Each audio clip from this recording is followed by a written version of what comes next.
We're doing Finland for the third time in a row? Why in the Helsinki would we do that? Well, Kärja in 2023 was maybe the most important Eurovision act of the decade, and Windows 95 Man in 2024 helped a parallel universe version of me save the world in last year's augmented reality game, Apocalypse Now. All the clues are hidden in last season's videos if you have way too much time on your hands. But why are we covering Erika Vikman in 2025? Well, it's not because Finland is one of the favorites this year, although it is, and it's not because Erika has written the greatest song about female pleasure since WAP. And it's not because I've been bribed by the Finnish tourist board with a lifetime supply of their irresistible licorice and black pepper candy. No, it's because Ich komme seems like something Quagmire might have written. But it required us to contact a university professor and a government researcher to decipher the linguistic and sociological details.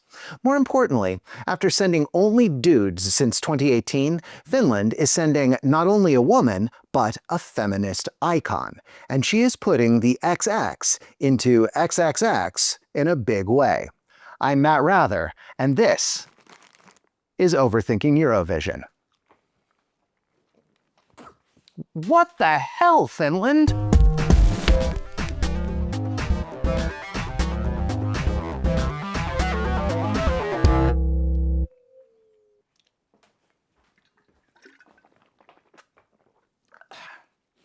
Erika Vikman had a few early brushes with fame. In 2003, she was interviewed on a Kids Say the Darndest Things style show, where she said her dreams were to be a veterinarian and to own a cell phone. I feel like one of those could still happen for her. At the age of 16, she landed a role on the Finnish drama series Parasta Aika. Sit sä voit tälleen notkistaa selkääs ja voihkit. Miksi? No koska se tuntuu niin hyvältä. Tuntuuko? No mä en kyllä kauheasti tuntenut mitään. But Erika's first big success was as a tango singer.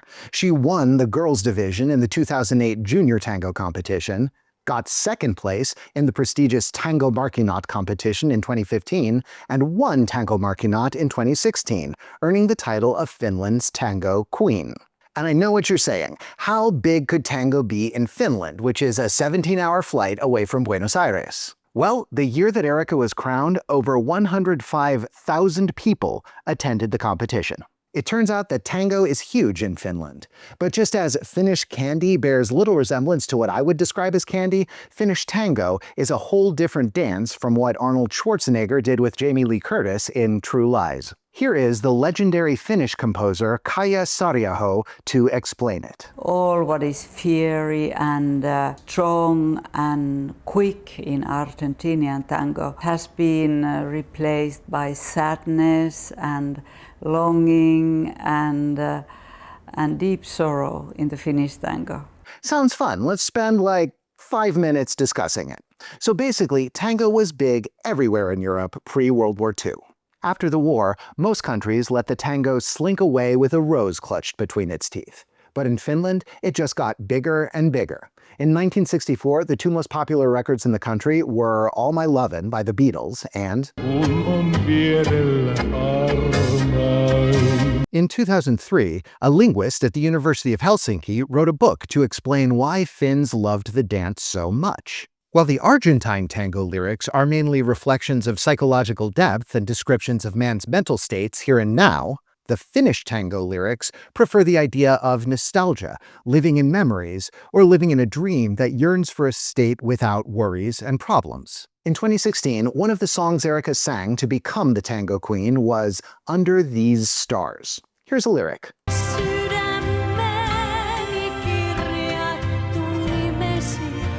Argentina is like the tango. It can express every emotion there is, from love to joy to soul-crushing depression.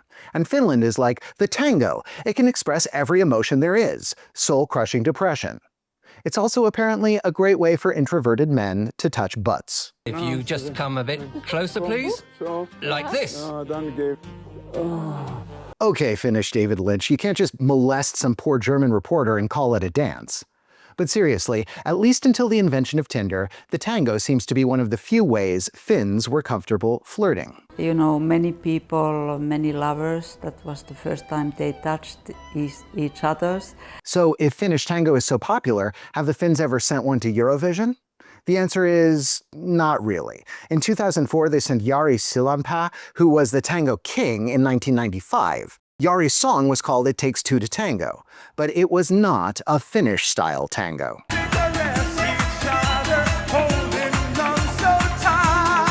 Way too happy to represent Finland. Then, in 2011, the previous year's tango king, Marko Manuksela, competed in the national selection with a song that had the very Finnish title, Tango of the Gloomy Land. Just go ahead and make this the new national anthem. I'm crushed this wasn't selected, especially since Finland's actual Eurovision song that year was cringe for the ages. I'm going out in the world to save our planet. Surprisingly, Finnish tango gets a shout-out in Sweden's Eurovision song this year, which is sung by 3 Finns. Arja Saijonmaa is a Finnish singer who was famously hot in the 1970s. She's not known for tango singing, but she was the perfect reference in this song for 2 reasons. One, she was mainly popular in Sweden, so it's sort of a meta-joke about Finns crossing over. And she actually wrote a book all about saunas. Just last year, the 80-year-old Arja had a spread in Vogue Scandinavia about her love of saunas. Okay, so why are we spending so much time talking about the Finnish tango? Is Ich komme a tango? Well, no, but it is about a horizontal tango. Sorry, I'm a dad now, I had to do it. No, seriously, the unique role of the tango singer in Finnish society actually connects to Erika's career as a pop star. Let's take a look at a segment from the American news program 60 Minutes, all the way back from 1993, which begins with a hell of an opening line. With a good part of Europe going to hell in a handbasket of ethnic and religious bloodshed, we've decided to visit a place where, if people don't exactly love their neighbors, they at least live in peace with them. Yeah, why can't you be more like Finland, Yugoslavia? Oh, that's why. One thing 60 Minutes makes very clear is that, compared with the Finns, even the most emotionally stunted American is Mr. Rogers. Do people tell each other that they love each other? No. Oh my God, no. But here's the interesting part. Because Finns generally will not gush about their feelings, the tango singer has to do it for them. He or she says things that no mere civilian would dare utter publicly or even privately. Somehow I feel when I sing tango that I'm talking with their lips. They are not speaking their side, but they would like to say the things I'm saying, maybe. Erika's music post-2016 moved pretty far away from Finnish tango. However, I think the idea of Erika as the designated communicator for a society that is notoriously reluctant to communicate is very central to her pop career, and Ich komme in particular. After Erika's reign as queen, she tried to transition into something more mainstream, but her first post-tango singles were generic electropop.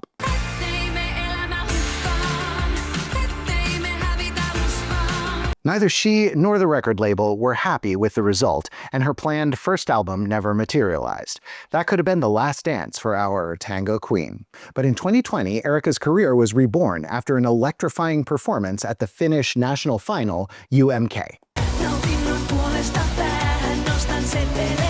Chicholina was inspired by 2 women who would become Erika's role models. First, there's the Hungarian-Italian Ilona Chicholina Stoller, who Erika saw in a documentary.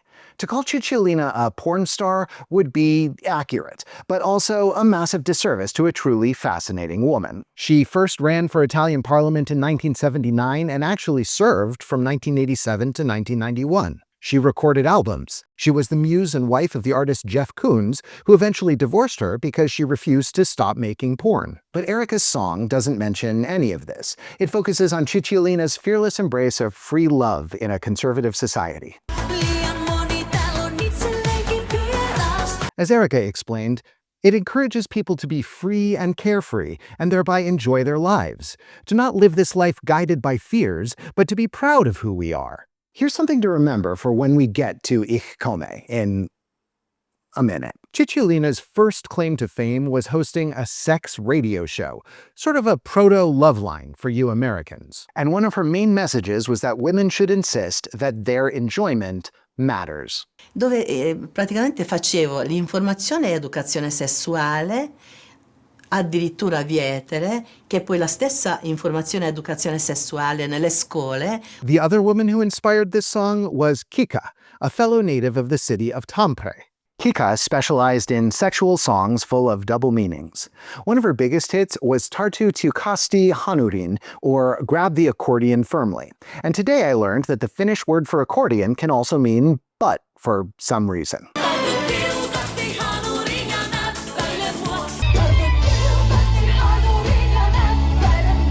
In 1992, Kikka actually competed to go to Eurovision, but got eliminated despite lyrics like this. Kikka died of a heart attack in 2005 at the age of only 41. When Erika released Chicholina, she told the newspaper, "I feel a connection to what Kikka did in her time. She has been an important pioneer in Finnish entertainment. Let's hope that this song of mine is a tribute to her." When the Kikka biopic came out 2 years later, Erika wrote the movie's theme song, and even addressed part of it directly to Kikka.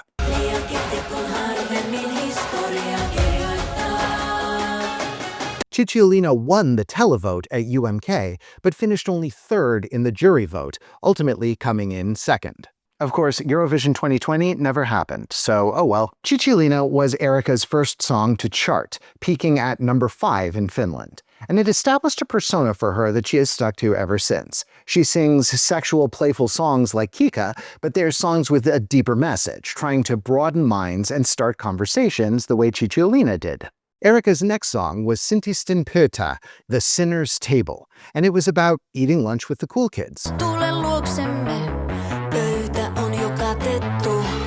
Around this time, Vikman started to call herself the B-word. Oh, no, not that B-word. Sä olet käyttänyt itsestäsi määritelmää seksistä laulava bimbo.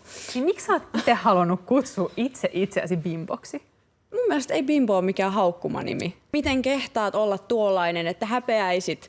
Ja sit mä oon silleen niin kuin mietin, että mulla on tosi niin kuin vapaa olo, kun mä saan vaan olla minä. Her other songs include a tribute to Elizabeth Taylor, a song about how sex work is no different than any other job, and a duet with a certain mustachioed gentleman. Yup, that's her, whipping the hell out of Kärja in their 2024 song Ruoska. He's becoming quite the kingmaker, having basically anointed both Erika and Tommy Cash this year. If you want to know who's going to Eurovision in the future, just look at who Kärja duets with. Sweden? You know what you gotta do in 2026. Now, while promoting Ruoska, which means whip, Erika happily leaned into the BDSM angle, saying she'd like to whip the ex-president of Finland. But this wouldn't be an Erika song without a deeper message. The music video for Ruoska features real social media comments directed at Erika and Kärja. For instance, "I'm sick and embarrassed of Erika Vikman, the least erotic woman in Finland. Almost naked and overweight, she's lost her sense of reality." On her Instagram, Erika asked, "Do you want to live in a world like this?" As a tango singer, Erika had to express deep emotions most Finns never could. In her rebranded pop career, Erika was expressing a joyful, unashamed sexuality that most Finns never could. Mä oon koko ajan niin venyttänyt tavallaan sitä rajaa, että mä en jaksa niin pelätä. And finally, that brings us to Ich komme, which is sort of the climax to everything her career has been building to.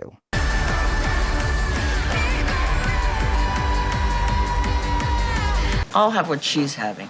After all that stuff about Erika's meteoric ascent, would it surprise you to learn that she is not the biggest star behind this song? Erika has 5 singles in the top 10 and only one #1 hit, and that was the one with Kärja. But Erika isn't the writer of Ich komme. That would be Christel Rusberg, aka Kisu, and her husband Jori. Kisu had 7 singles in the top 10 between 2007 and 2016, 3 of which were #1 hits. Kisu's music doesn't have that big jock jams energy of Ich komme, but the feminist themes are certainly there. One of her biggest hits was about a woman who fantasizes about tying her abusive boyfriend to a chair and cutting off his fingers.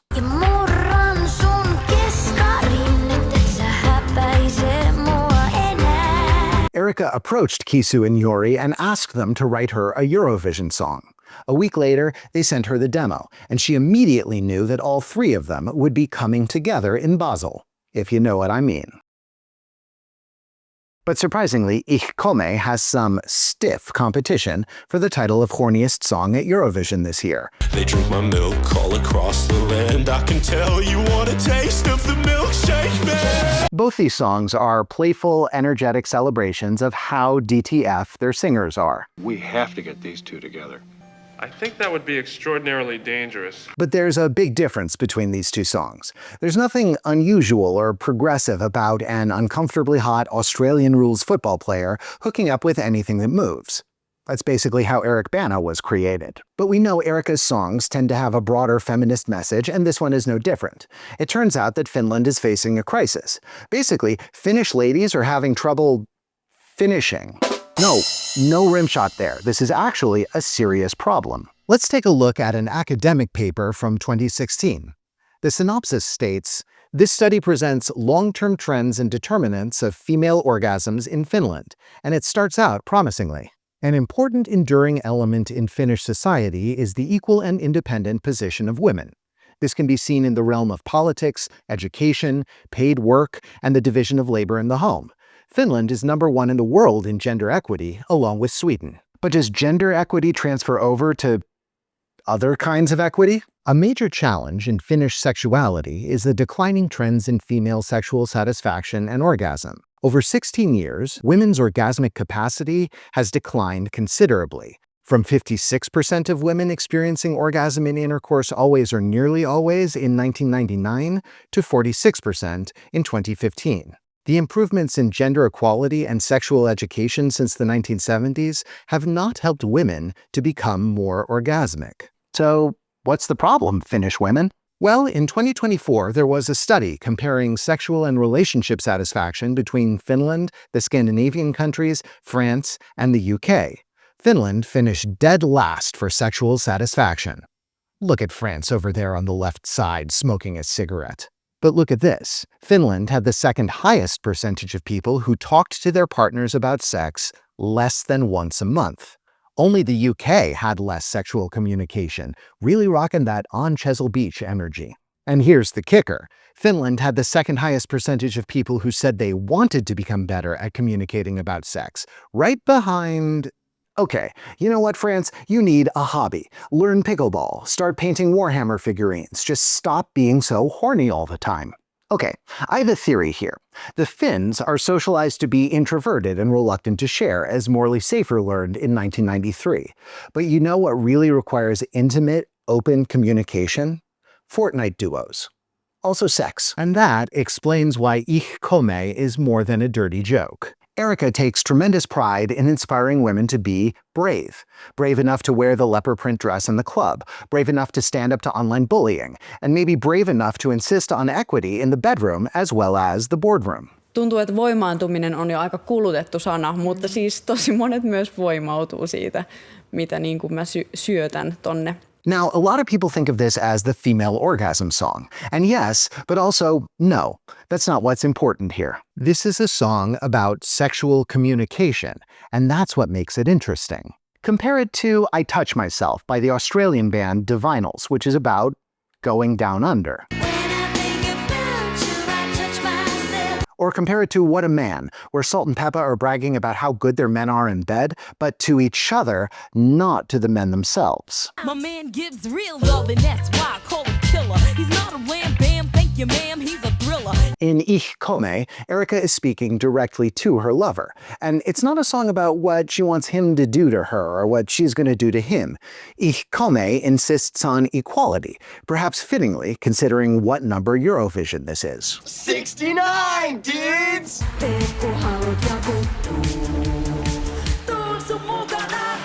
But when she performs the song live, the meaning of you starts to change. It feels like she's not speaking to a hypothetical lover, but to the entire crowd. Listen to the song's ending. The final chorus repeats ich komme, faster and faster, only to cut off mid-note in an act of coitus interruptus musicalis. At first, we wondered whether this was a commentary about voyeurism and boundaries, giving Erika a small, private space for the song's most intimate moment that we don't get to share.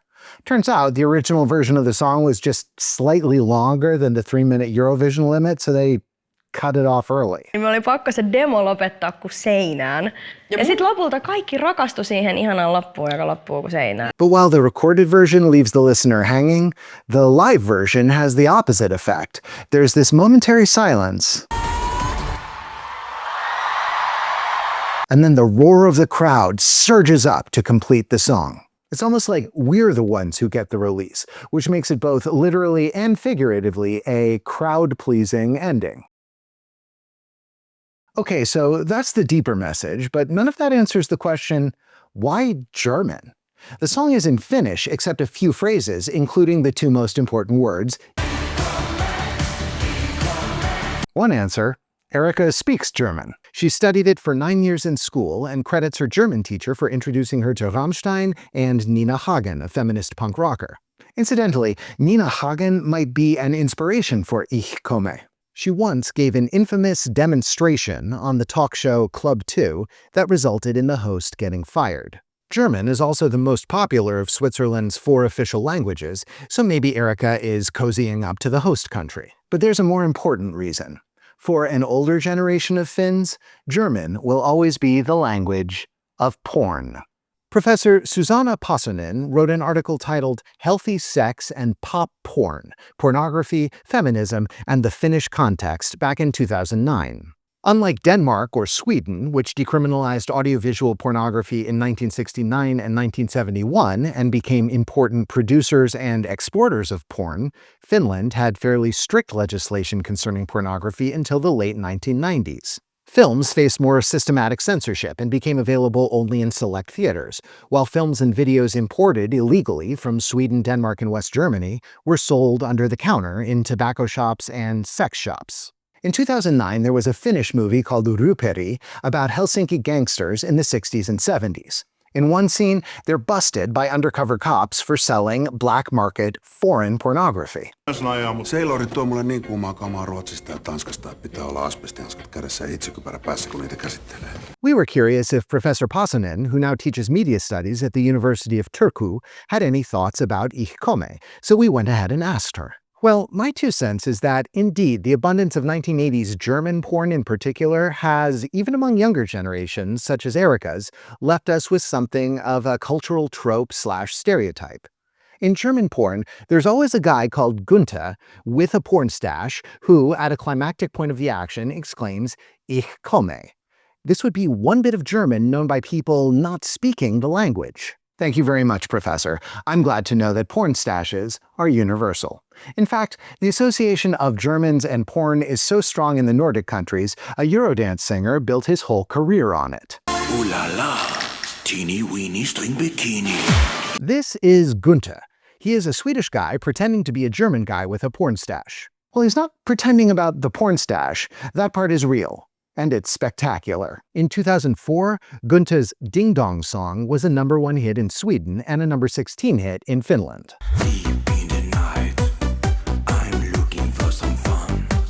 So this meme that Kisu is riffing on has been around for a while now. That voice that says wunderbar? Wunderbar. That feels like a Gunther reference. You touch my tra-la-la. And this way of masking some of the dirtiness with cultural allusions is a big part of what makes Ich komme so fun. And it's a perfect segue into another thing that's linguistically interesting. There are 3 places in the lyrics where Erika uses a dialect of Finnish. By dialect, I don't mean a whole different language. It's like how in the American South people say fixin' to as a synonym for about to, or bless your heart as a synonym for eat a We emailed Ali Taminen, who works for a government agency called the Institute for the Languages of Finland. Ali's professional opinion is that since Erika is using only 3 words in dialect, it's hard to be sure what specific dialect it is. But a good guess, based on the context of the song, is that this is Savo. The Savonians are a rural people who are infamous for their indirect style of speaking. Hidden meanings are kind of their thing, and there's a long history of Finnish entertainment featuring a wily Savonian smooth talker. One of the most famous Finnish comedians ever was a Savonian named Speda Pasanen, who once explained, "A Savonian never tells a thing exactly like it is." This is a cake. No. This is humor. So here's Ali's breakdown of the Savo joke in the song. It comes right at the end of the chorus, before Wunderbar. Erika sings, "Et talast se anku lovveen lanke." That last word, lanke, is a conjugated form of a verb meaning to fall. Lovveen is the word in dialect. In traditional Finnish, it would be pronounced loveen. It means a notch or a hole. Budjetissa lovi is a budget hole, for example. More relevant here, lovi by itself can be slang for something anatomical, but lovi can also refer to a supernatural place in Finnish mythology, a kind of hole between the real world and the spirit world. So loven, lankea, might also be translated as to fall into a trance. It's a happy coincidence that lovi sounds a lot like the English word love, so it's kind of a triple entendre: to fall in love, to fall into a trance, or to fall into a... Am I allowed to say vagina on YouTube? But why use the dialect at all? The pun would still work fine without it. Lovveen isn't that different from loveen. Well, it turns out that the Savonians have a long history of dirty wordplay. If you were watching all of Eurovision 2024, you may have caught Kärja performing in the second semifinal. As his introduction, they played a little bit of a famous Finnish song called Ievan Polka, which is in this Savo dialect. It's full of absolutely filthy lyrics that are disguised as innocent ones, and it was written in 1928.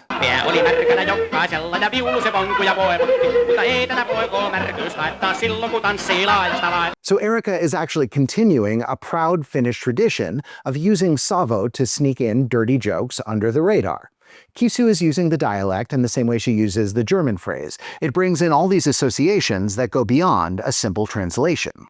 This song gets lumped together with Serving as two fun, mildly scandalous girl power anthems. But in one important way, they are totally different. Serving revels in rubbing its cunning linguistics in your face, at least in the original version. With Ich komme, hiding the dirty stuff is half the fun. Like Kikka, like Spedi Pasanen, like whoever invented the dance that's clearly just an excuse to feel up the German TV host. As modern as Ich komme feels, it's actually, weirdly, traditional. Ich komme was an immediate hit in Finland, and it even got played at the Finland vs. USA hockey game in February. Line is going to be one of their main options, the shooter in the left circle. But predictably, the song has made some people uncomfortable. It was condemned in a press release from the youth wing of Finland's National Coalition Party, whose members apparently never want a woman to touch them ever again. A columnist in the newspaper Iltalehti wrote, "Vikman's uninhibitedness and open enjoyment of her own body are downright blasphemous in a country where shame and modesty are virtues, and where everyone wears the same dark blue winter coat. But the world is changing, the genie is already out of the bottle, and even though old power structures are struggling, every woman like Erika Vikman pushes them a little further into the past." And that might have been a nice place to end this video, if the EBU hadn't decided that Erika Vikman was too hot for TV. On March 13th, Erika announced that producers had told her she'll need to tone down her performance for Eurovision. Specifically, the latex costume was going to be a problem. We talked about how Erika's bimbo persona is about empowering women rather than conforming to the male gaze, and her outfits are no exception. Because she's not model thin in the way pop stars are expected to be, dressing in a sexual way becomes a statement against those body standards. Niin kuin mä saan niin paljon viestejä naisilta, jotka on silleen, olin menossa yökerhoon ja minulla oli sellainen todella kireä pantterimekko. Ja mietin, että uskallanko laittaa tätä kireää pantterimekkoa, jossa olen kuin makkarankuori. No sitten ajattelin, mitä Erika Vikman tekisi. Ja sitten uskalsin laittaa sen mekon, ja minulla oli niin hyvä ja itsevarma olo koko illan. The EBU censorship had people suspicious that maybe Erika's body or her sex positivity was being singled out. Erika compared her outfits to Finland's last two Eurovision acts, saying, "The funny thing about this is I have more clothes than Kärja or Windows 95 man. Something about femininity scares people an awful lot." But is this a double standard or simply a new normal? 2024 was not great for the Eurovision brand. In fact, PR Daily ran a piece called Learn from Eurovision 2024's Brand Blunders. Eurovision itself was also trying to learn from Eurovision 2024's brand blunders, and after an independent review process, they announced a plan in July. There were 3 areas of development: EBU governance and participation, safety and risk management, and ensuring a general audience show. The third one aimed to ensure that the ESC continues to be an all-audience show appealing to a broad primetime audience of all ages. This might have been a subtweet of Ollie Alexander and Bambi Thug, but this is also a general movement in pop culture right now. Less than a month after this press release, the Paris Olympics opening ceremony was criticized for including LGBTQ performers in a tableau that seemed to be mocking the Last Supper. Never mind that the actual inspiration was Greek mythology. If the pendulum continues to swing right, this is going to be a continuing struggle for Eurovision in particular, which prides itself on inclusivity and diversity, but also prides itself on having one of the broadest audiences in the world. As we say in America, Eurovision wants to be a big tent. But in a highly polarized age, how big can the tent get before it falls down? Anyway, Erika actually seemed pretty chill about the censorship, sharing her new and improved costume on TikTok.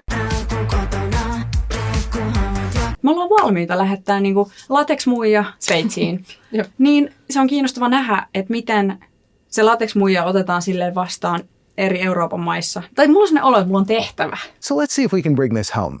After her initial record deal went nowhere, Erika participated in a singing competition TV show in 2017. On Tadet Tadet, you perform covers in a different style each week.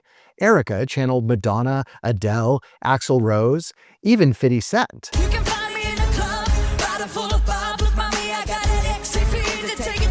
She actually seems both into having sex and making love. Anyway, it was an impressive display of talent, but it was also a great metaphor for how her career had stalled out. The ex-tango queen wasn't sure who she wanted to be and didn't have a voice of her own.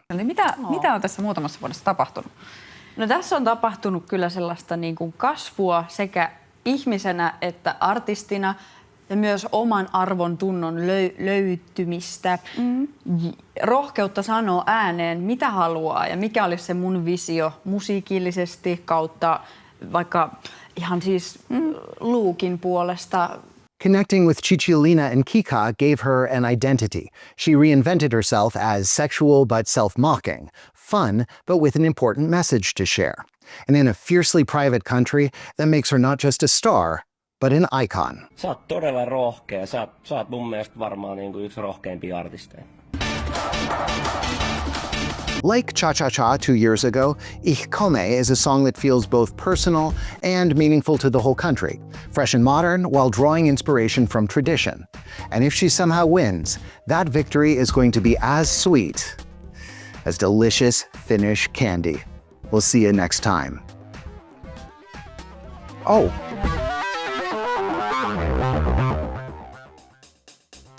Balinky, next year I'm gonna need a way better bribe if they want me to do Finland again. Like a whole freezer of reindeer meat. Wait, are you recording this?